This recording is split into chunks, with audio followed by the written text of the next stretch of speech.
back to Senior Bowl wide receivers. We've covered the first 8. We've got another 9 to go. Mobile is a huge stage for this wide receiver group to get into those individual drills, get in front of front offices and coaching staffs. They'll be measured. They'll be weighed in. Opportunity for the media to get to know them. You're going to see a lot of positive momentum for a lot of guys coming out of Mobile.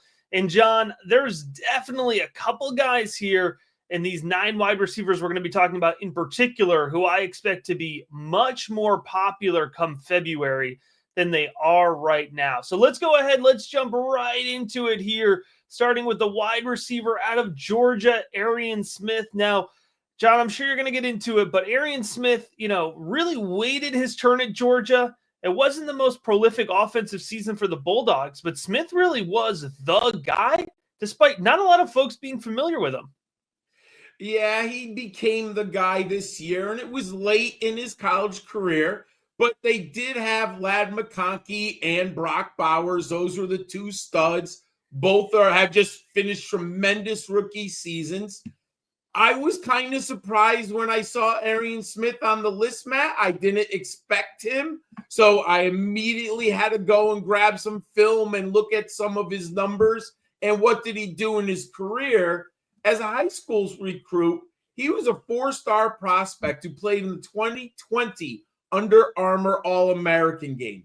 He redshirted his first year, and he really didn't see action on the gridiron until 2022. Matt, he was actually more efficient as a track runner than a football player early. He competed in his first ever collegiate track meet at the SEC Outdoors in 2022. He finished 8th in the 100 meters, Matt, and he ran leadoff on the Bulldogs school record setting 4x100 meter relay effort. Matt, we definitely like those track stars. And when I saw the film, he's a home run hitter with speed. There's no question about that in my mind. So when you look at his football production from 20 to 23, 4 seasons, he only caught 20 passes for 539 yards and 6 touchdowns. But he did average an amazing 26.9 yards per catch. But in 2024, he finally became the impact player for the Georgia offense. And he set career best marks across the board. 48 receptions, 817 yards, and 4 touchdowns. He averaged 17.0 yards per catch.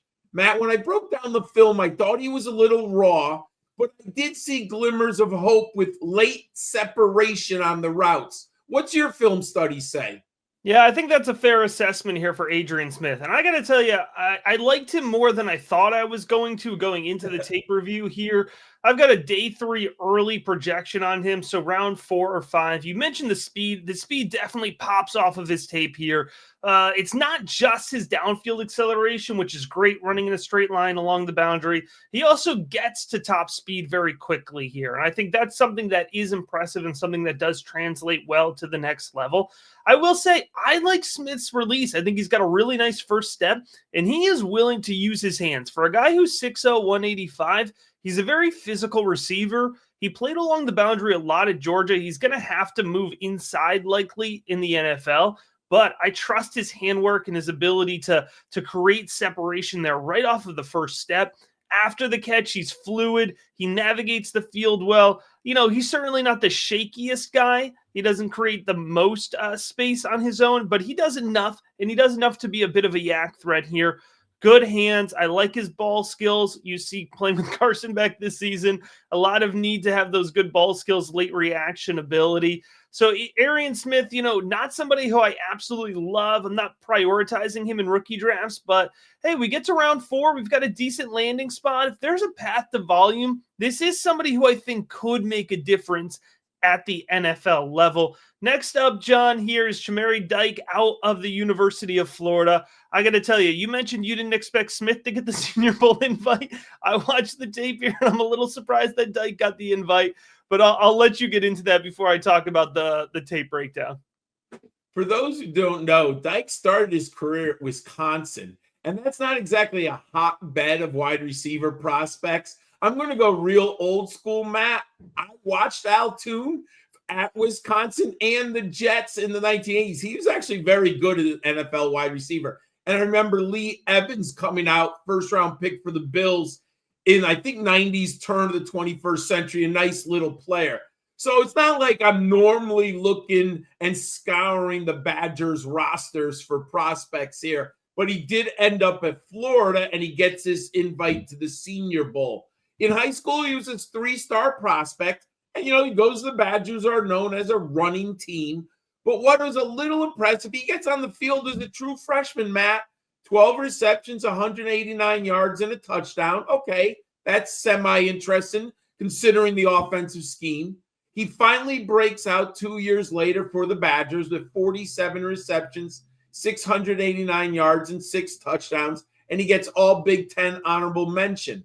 In 2023, however, he did take a step backwards for the Badgers. 19 receptions for 328 yards and a touchdown. And that's why he really wasn't on my radar over the summer. He did earn his bachelor's degree in communications, and he was a 3-time academic All-Big Ten. He decides to go to Florida before this year. And at moments he popped on film, but I wonder what his NFL long-term prospects look like. He had 42 catches this year, 783 yards, and 2 touchdowns. He did average 18.6 yards per catch. Matt, did you know he played with Graham Mertz, both at Wisconsin and Florida? So whatever that's worth, everyone, he's one of the few players who caught passes from Graham Mertz at 2 universities. What do you say when you broke down the film, Matt?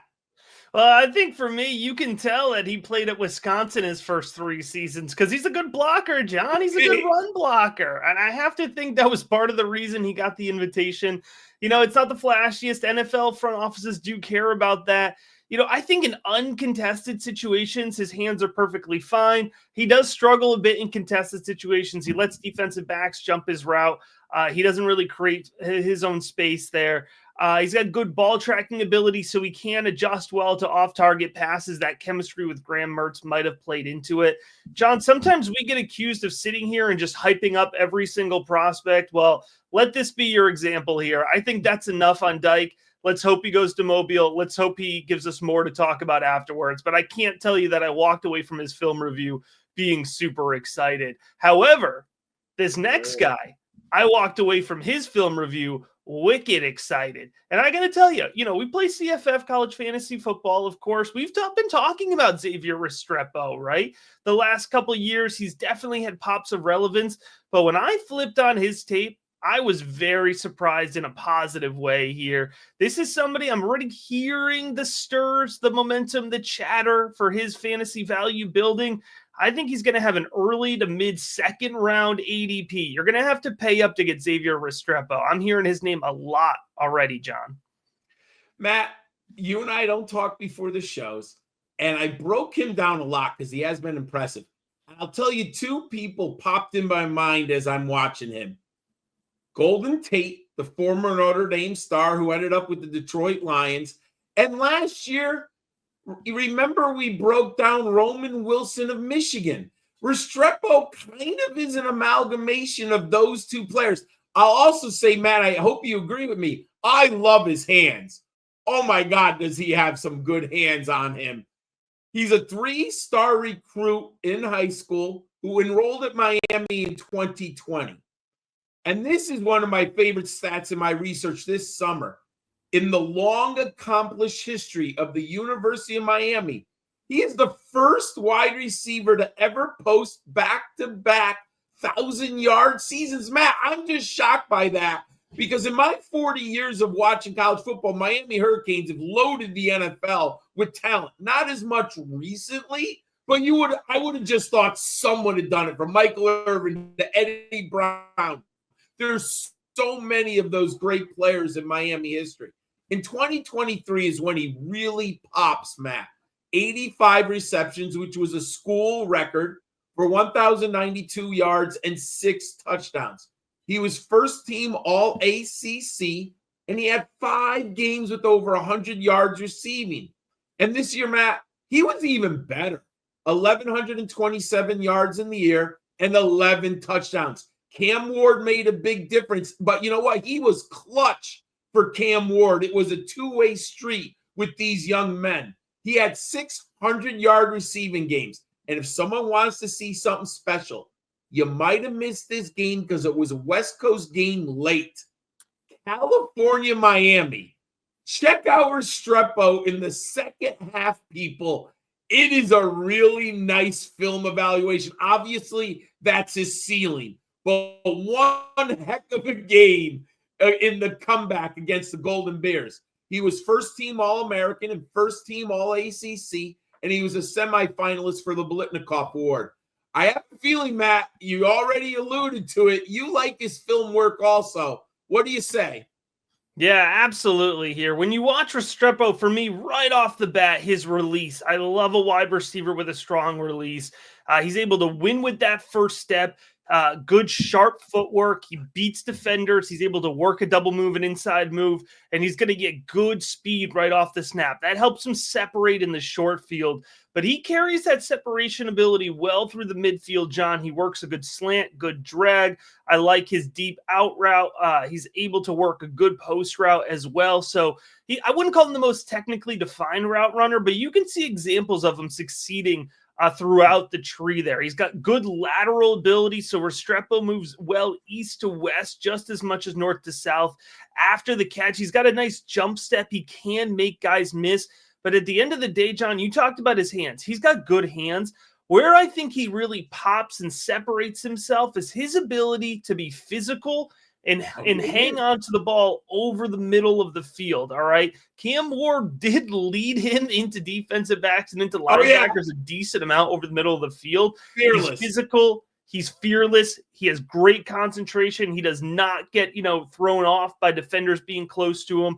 He's comfortable catching the ball in tight coverage and tight windows, and that's something that I think can serve him very well in the NFL. It's something that can help him build really good chemistry with his future quarterback in the NFL and can really be a relied on option for the next level here. But John, another option that everybody can absolutely rely on, all of our viewers, all of our listeners, are the resources available over at patreon.com/rookieBigBoard. If you're not familiar, folks, you have to check it out. Get access to our website that is only for Rookie Big Board patrons. Earlier today, John, I logged my 66th rookie profile, full articles this year with every player that I have a film evaluation on, including everybody in this episode, so you can go and dig in deeper. That goes along with the Rookie Big Board rankings, which have over 120 top prospects in this class, dynasty rankings, Devy rankings, one-on-one draft consultation calls, as well as personalized advice 365 days a year in the Rookie Big Board Discord. On all of that available for just $5 a month. The link to join will be in the episode description. If you're watching a show about Senior Bowl wide receivers, you got to get in on it. You are going to love what we are putting out all year round. And John, I love what Tez Johnson's putting out. A great season, a great final campaign for Tez Johnson. I got to tell you, he had a lot of hype going into the season, and I thought it was a bit too much. I watched him over the course of the season live, really liked what I saw, then got into his film review, and I understand it now. I understand why there's going to be a Tez truther in each and every fantasy football league. Matt, if you want to watch fun tape, and I mean just like a clinic on footwork and burst and acceleration, Tez Johnson is an awesome watch. But Matt, I keep having in the back of my mind how small he is. He's 165 pounds. I am worried about the size. I believe he's smaller than Tank Dell when Tank Dell was coming out of Houston. But man, the film work and my model loves him. In 2020, he signed with Troy in the Sun Belt Conference. And as a true freshman, he had 18 catches of 211 yards, which is very nice. And in 2021, he earns third team All Sun Belt with 67 receptions, 735 yards, and 4 touchdowns. And he posted his best season ever in 2022, Matt, at Troy with 56 catches for 863 yards and 4 touchdowns. And if our viewers don't know, he is the stepbrother of Bo Nix. And he decides to transfer to Eugene, Oregon to play with his stepbrother. And he was unbelievable 2 years ago. He set a single season Ducks record with 86 receptions, racking up 1,182 yards and 10 touchdowns. He was second team All Pac-12 by the Associated Press. This year, the offense changed. Dillon Gabriel came in, and without Troy Franklin, I felt like the defenses put more of an effort to clamp down on Tez. I also think his routes changed. I think he ran even shorter routes and different routes, how they used them. I think he had more advantageous one-on-one matchups when the defense was focusing on Troy Franklin. But he still put up nice numbers, Matt. 83 catches for 898 yards and another 10 touchdowns. And I think he missed 1 or 2 games also, if my memory serves me. He was second team All Big Ten. Matt, if he wasn't 165, my model would scream at how good this young man is. 310 career receptions, 80% catch rate, team dominator of 23%. I really like him. Draft capital is going to determine everything for me. He's not usually the profile of the player that I seek in dynasty drafts. Yeah, Tez Johnson, there's a lot to like on his tape here. We're going to start with his speed. That is evident, that is clear. He accelerates well off the snap, and he can burn downfield, right? So think about the type of guy who's really going to impress and gain momentum coming off the combine. That's Tez Johnson, right? But you mentioned it. His route running ability, his footwork, his hands, his fluid moving ability, that is going to stand out in Mobile. So I think he's positioned, John, to gain momentum over time here. He's also a fluid runner. He works really well east to west, just as much as he does running downfield. And what do I love about him? He catches the ball in stride and turns upfield. So he's a big yak threat. He's elusive after the catch. He's got good footwork. He's got that speed to pair with it. So there's a lot to like about Tez Johnson. You mentioned the frame.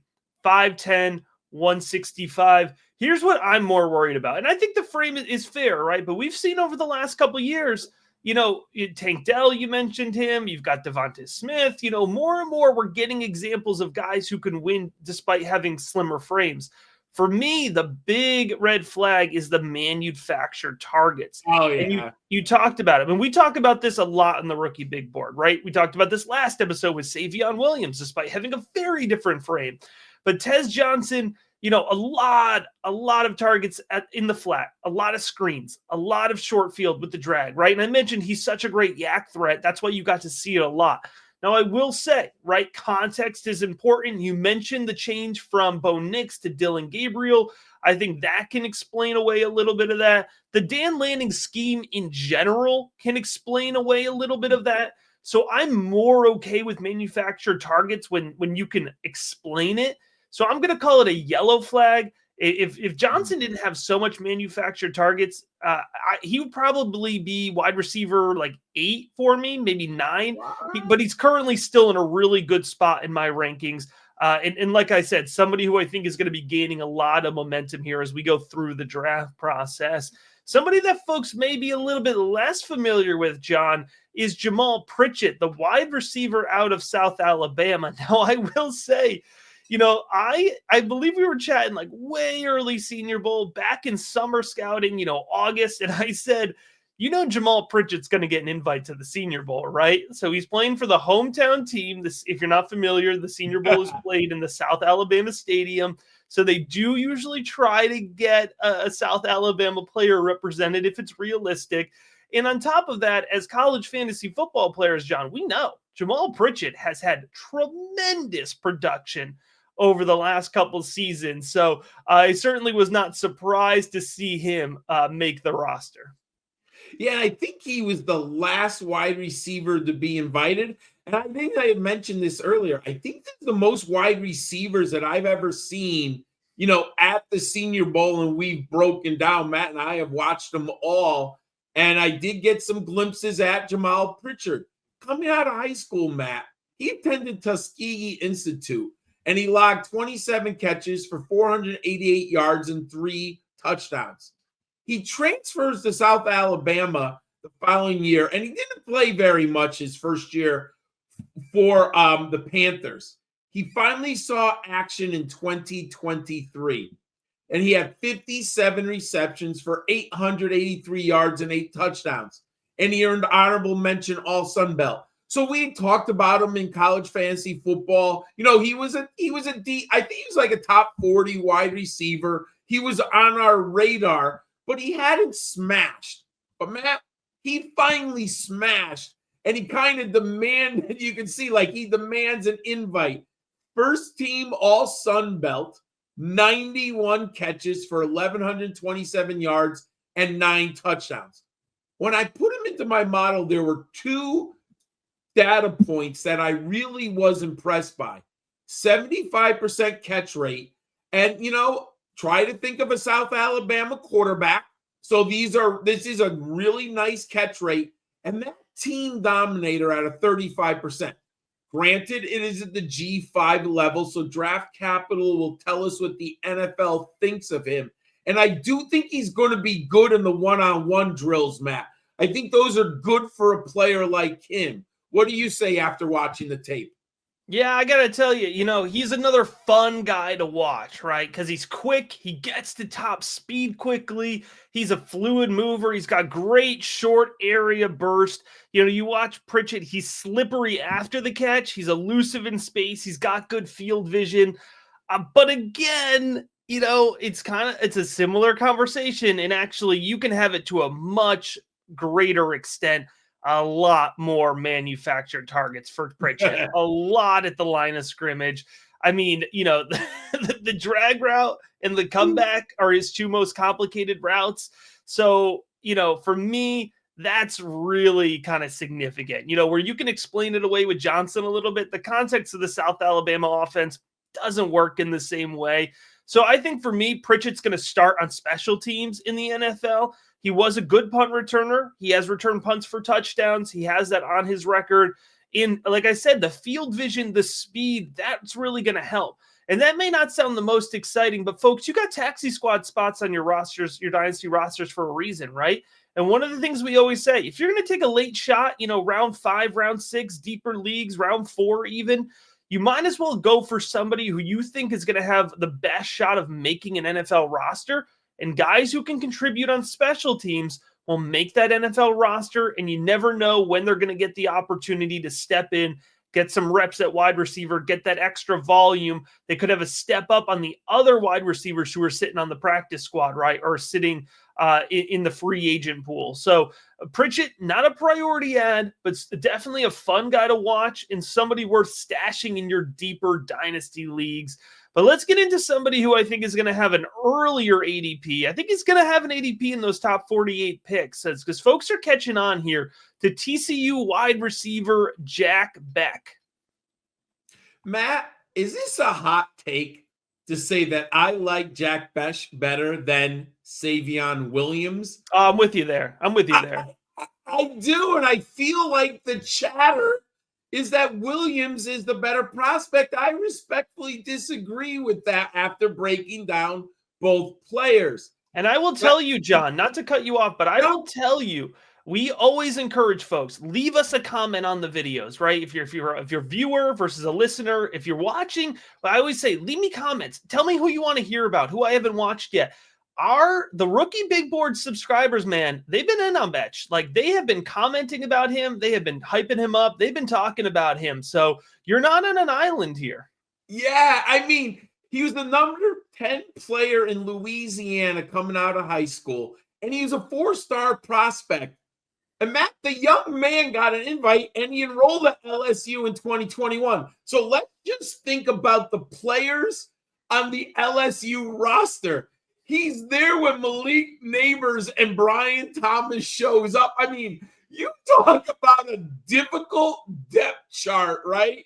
I mean, come on. I don't care how good you are. That's pretty decent competition. So he shows tremendous promise as a true freshman. He had 7 starts, 43 catches, 489 yards, and 3 touchdowns. But Matt, then Brian Kelly, more wide receivers. They always show up at LSU, and he tails off as a sophomore. 16 for 200 yards and a touchdown. So what does he do? Smart young man looks around the locker room and says, probably not going to get the opportunity that I want, right? So he transfers to TCU in 2023. Matt, he made a good decision. Unfortunately, he suffered an injury and he only played in 8 games in 2023. And then, Matt, I think we featured him early in the College Fantasy Football Waiver Wire show. He broke out big time. 62 receptions for 1,034 yards and 9 touchdowns, averaging 16.7 yards per catch. Named second team All Big 12. Matt, my only concern, because I love the tape. He's big, he's strong, he's physical. But he played tight end. We all know he's not going to play tight end in the NFL. He's a tweener, right? I don't know if he's not a classic X, but he's not, he's bigger than your average slot receiver. He could play Z on the outside. I really like him. I like how he plays the game. I like how he manipulates the middle of the field. He's not afraid of safeties. And Matt, you know what I like about him? He can catch the ball outside the hash marks for a tight end. I mean, in that system. So I think he has a lot of different routes. He has a lot of traits you like. I like him better. What do you say? Yeah, I think it's important to point out, you mentioned wide receiver / tight end. Even playing college fantasy football, he had dual eligibility. It was a little cheat code. Tight end in that system, definitely a wide receiver. Plays like a wide receiver, listed as a wide receiver for the Senior Bowl. I think he'll be deployed. I mean, even he was deployed a lot of times in college, essentially as a wide receiver. So I'm talking about him in that context. And in that context, sticky hands, good reaction skills. You mentioned he can catch the ball outside of the hash marks.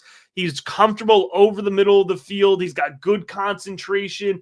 He's good working in traffic. He'll hold on through contact. He's able to take a hit, keep his hands on the ball through the catch. And I think he navigates the field very well after the catch. He's fluid. He moves well. He's able to get a little bit of shake on guys. So he's got some yak threat as well. But he's not just pure elusiveness. He's physical. He's tenacious after the catch. And that's where you see a little bit of that tight end coming out. He'll lower his shoulder. He'll power through guys. He's a high motor player for sure. I understand why folks are in on him. You talked about that pedigree. And I think the tape definitely matches up on him. This is a situation for me where this is the middle of the wide receiver group this year. It's so hard to pick these guys apart. Oh, they right? are. And so it's really going to be, identifying. I like Jack Bech. I like, Xavier Restrepo. I like Tez Johnson, right? These guys who kind of form close together in your rankings. And then you're going to have to pick after the draft, what's the landing spot? Where does the skill set match, the style of the offense? And so Bech is going to be one of these guys where he's going to have the opportunity to see a big jump in my rankings post-draft, but it's got to be the right fit. It's a little bit more scheme dependent and landing spot dependent than other guys, but the ceiling is absolutely still there for him as a prospect for me. But speaking of ceiling, John, I got to tell you, I was excited. I was excited going into the Jalen Royals film review. I left even more excited. Always proceed with a little bit of caution on the G5 guys, right? But I saw a lot on tape that says, I'm not really worried about the level of competition here. I think Royals is going to translate to the next level. You won't believe this, Matt. I saw his breakout game versus the UConn Huskies live. Utah State came to the Rent, and I was watching the game, and he was not on the radar before the game. He had 7 catches for 185 yards and 3 touchdowns. I had to scramble to get home. I had to research the young man. We wrote him up in the College Fantasy Football Waiver Wire column 2 years ago. In high school, Matt, he was a 2-sport competitor in football and track and field.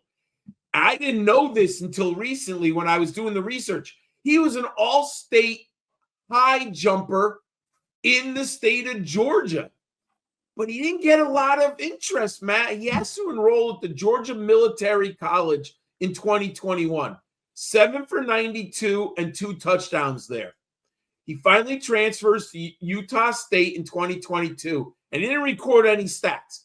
So after, 2 seasons, he's not really well known. And I looked at the game log. He was doing well, and then he popped against the Huskies. But by the end of the season, Matt, he was the reliable pass catcher for the Aggies. He was unbelievable. 71 receptions for 1,080 yards and 15 touchdowns. I mean, I know that's not a sustainable stat long-term, but that is a real nice high percentage. 15.2 yards per catch. He had 4 games with over 100 yards, 7 touchdowns over 50 yards. He was named first team All Mountain West and third team All-American by College Football Network. He had NIL opportunities with Power 4 teams, but he decided to remain at Utah State, which put him on all our radars. He was, I believe, a 2nd or 3rd round pick in college fantasy football. But he played only 7 games this year before he declared for the NFL draft in early December. He decided that he wanted to prepare for the draft. He did have 55 catches for 834 yards and 6 touchdowns. Matt, I love the tape. He's physical. He can play inside and outside. I saw vertical routes. I saw some manufactured plays or quick screens, quick passes. But, Matt, he's also running deep down the field for the Aggies. He basically ran what I would perceive as full of a route tree as you would expect. And he's bigger than I thought, right? He's over 200 pounds, which I was like, ooh, 205. I mean, he's physical built. I like him. He's getting some chatter in the, around the Twitterverse and amongst the scouting departments. What do you say? Yeah, absolutely. I understand the chatter. I understand it fully. And now let's start here. Really good hands. So great foundation there. Catches everything thrown on target. Not the longest frame, but is able to adjust to balls thrown behind him. Is able to extend a bit for the ball. Gets off the line of scrimmage very quickly here and great deep field acceleration. You mentioned it. He can play along the boundary. He lined up there a lot for Utah State. So running in a straight line, feels the boundary well. Good deep field acceleration. But for me with Royals, I've talked about it. Release is everything for me, and he has an excellent first step. He's got physical hands. He consistently shakes guys. And I know we mentioned level of play, right, Mountain West, but we do have some Boise tape when it comes to Jalen Royals. So we do have a college football playoff team. Looked very good against those defensive backs in terms of being able to beat them off the release and separate through his routes. I love his body positioning. All right, 6'0", 205. So he does have a little bit of a frame, like you mentioned. He knows how to use his body. He steps in front of defenders when running those crossing routes. He does not let defensive backs jump his routes. Sometimes you'll see oftentimes at the group of 5 level guys who really impress, but over the middle of the field to get the routes jump. Not for Royals. He's able to win those positions and win attack at the catch point, not just win at the catch point, but attack at the catch point. He's great in stride. He catches the ball. He keeps moving downfield. So he is a yak threat as well. If you're somebody who gets really excited about the yards after catch potential. So you said it with Royals. He wins in a lot of different ways. He wins at all 3 levels of the field. He wins before the catch. He wins after the catch. I think Royals is going day 2. I think he's going to be somebody who you're probably going to have to use a late 2nd round rookie pick on. Maybe if you're lucky, you can wait until the 3rd round of your rookie drafts. He's somebody who I expect to have a healthy amount of exposure to, and I'm really excited to see where he goes in the NFL draft. Somebody who may go a little bit later in the NFL draft than him, but certainly I still think is a draftable player, a solid guy to add to an NFL roster on day 3. I mentioned it. Watched a lot of Virginia Tech tape this time around. I was pleasantly surprised with the Jaylin Lane tape that I watched. There's This is our third Virginia Tech breakdown. So obviously, Matt mentioned it in the last video. They got good connections in Mobile. And I needed to say, why was Jaylin Lane invited? Because I was looking at the film and looking at the numbers, and I wasn't overly impressed. And then it dawned on me, Matt, he's a special teams contributor. The numbers are pretty – he's going to get a spot. Let me just say that. Punt returns, 67 in his college career, 733 yards and 2 touchdowns. Kick returns, 39 for 852 yards, and the light bulb went off. He's definitely going to be drafted, I would assume, in round 6, maybe pushed up to round 5, because he has some utility as a receiver, but his special teams contributions, that's going to get him in the NFL early in his career. He's a 3-star recruit in high school. He played basketball, football, and he ran track and field. In 2020, he enrolls at Middle Tennessee, and he played 3 seasons for the Blue Raiders, Matt. And when he was there, he had 124 catches for 1,528 yards and 10 touchdowns. Those are nice numbers, but not like, not blowing off the page. His best season was his 3rd year in 2022. 69 receptions for 940 yards and 5 touchdowns. He was an honorable mention All-Conference USA as a wide receiver and kick returner. Then he ends up at Virginia Tech. He's been good, but not great as a pass catcher. Snatched 41 passes for 538 yards and 6 touchdowns, and he recorded 38 catches for 466 yards and 2 touchdowns this year. Matt, when I watched the film, this is just eyeballing. He doesn't look fluid as a route runner. And to me, a lot of his big plays came when he almost wasn't covered or there was a defensive mistake. You're like, he's not really, Matt always talks about mean slants or, we see players getting open deep on separation. That's not how he's winning. What do you say about Jaylin Lane? Yeah, I think that's a fair analysis. And I will say, I see the upside as a receiver, right? In terms of an NFL offense. I like his short area quickness. That's clearly an asset in his special teams ability, like you mentioned as well. He's got good field vision. They're trying to get him the ball a lot at or near the line of scrimmage. They put him in motion. They work him around the field. They get him the short drags, the comeback routes, those out routes. Because after the catch, he's slippery. He's got good yards after catch ability. He can make guys miss. Like I mentioned, he's got that quickness. He's got some burst to his game. So if I'm thinking of this from the perspective of I'm a fan of my NFL team, I want a guy that's, kind of the 4th wide receiver in my rotation, and you get him on the field and he can be a bit of a mismatch. He puts the defense on their back foot. That's where I would be valuing him for my NFL team. From a fantasy perspective, I don't know that the volume will ever be there so consistently, but it goes back to what we said about Pritchett, right? Late round dart throws. We play in deep leagues, 5, 6 rounds, 16 team leagues, right?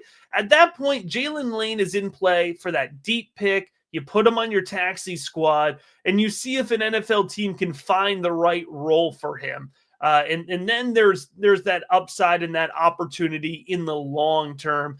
Our last guy here, John, certainly not our least.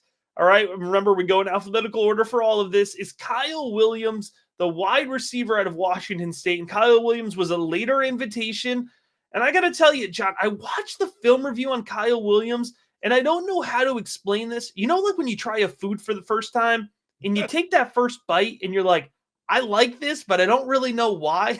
That's how I felt watching the Kyle Williams tape. Like it's taken me some time to process and try to figure out what his role could be in the NFL. But overall, I left with a very positive impression. Like I want to like him. I want to draft this guy. I think part of it is that Cougars passing game. It is different than Dan Lanning. So it is kind of complex watch, I think, because you're not sure, is that a manufactured? Like, is that part of the thing? But I'll say this. If you've watched our second, this is the last player of our second wide receiver. Matt, he's moved up my board more than anyone else. And after I watched the film, I plugged in the numbers, and Matt, my model screams that he's going to be a productive, sneaky player in the NFL. So draft capital is obviously going to determine. I would love him to get sneaky, late day 2 draft capital here, probably day 3. But look at these numbers, man. Receiving yards per team pass attempt. And I like this stat, Matt. He smashes my benchmark. 33% team dominator, 71% catch rate, and 248 career receptions. I'm very fascinated. The film can be kind of difficult to break down and separate his skills from the scheme. I agree with that. But the model says, hey, he's interesting. In 2020, he was a high school graduate from California. He wasn't on a ton of radars. He played quarterback, and he moved to wide receiver his last year of high school. He ends up signing with UNLV, Matt. And 35 catches for 541 yards and 2 touchdowns while starting 6 games is pretty impressive for a true freshman. And he was second team all-freshman by The Athletic. In 2021, he was even better, Matt. 42 catches for 601 yards and 2 touchdowns. He did miss the final game with an injury, but it doesn't seem that had no long-term impact. In 2022, UNLV wasn't very good, everyone. 40 catches, 541 yards, and 5 touchdowns. He made a wise decision to move north, and he ends up with the Cougars at Washington State. He finished second on the team 2 years ago with 61 receptions for 843 yards and 6 touchdowns. He returns to campus for a 5th season. So I understand there'll be people, but he was pretty good early on. In context, we haven't talked about it yet. Matt, UNLV isn't exactly producing a lot of high-end wide receiver candidates. So he posted career numbers across the board this year, Matt. 70 catches for 1,198 yards and 14 touchdowns. And I advise anyone, it is challenging film to watch. The Cougars have they have their own tweak, right? Their own scheme. It's common, but it's a little uncommon in their umbrella. And he finished his career. I really liked this game. I watched it against Syracuse in the Holiday Bowl. He had a school record, a Holiday Bowl record with 172 yards and 10 receptions with a 66-yard touchdown. I know, Matt, but it seems like you want to like him. So tell me what you think of Kyle Williams. Yeah, that Syracuse game was certainly a good one for sure. Glad I added that one to the tape watch pile here. Well, when it comes to Kyle Williams, I gotta start with his hands. I mean, he catches everything thrown on target, and it sounds so simple. We talk about it all the time. We like wide receivers that can catch the ball, and he really does. He catches the easy stuff. He adjusts well late into the play on the hard stuff. John Mateer, the quarterback at Washington State, was electric. But, he was playing a little bit of the huck-it-chuck-it football, right? It was a lot of broken plays, a lot of improvised plays.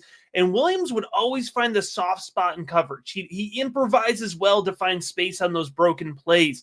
And so a lot of what he was doing was improv, and he was doing well with it. Williams played along the boundary at Washington State, and he accelerates well along the boundary in a straight line, moving downfield. He's got good speed overall. I'd say he's quicker than he is fast, but when he moves in a straight line, the acceleration is on point there. It checks the box. I like his ability to shake defenders through his routes. This is one of the things that kind of throws me off a little bit here, John, because he's got good hips. He's got flexible hips. He gets through his routes. He could shake guys. He sells the inside move really well for a guy playing along the boundary. He sells the inside move really well. That works a lot. But he does have rounded cuts. He's got rounded routes. So he's a good route runner in a way, but not in a traditional way.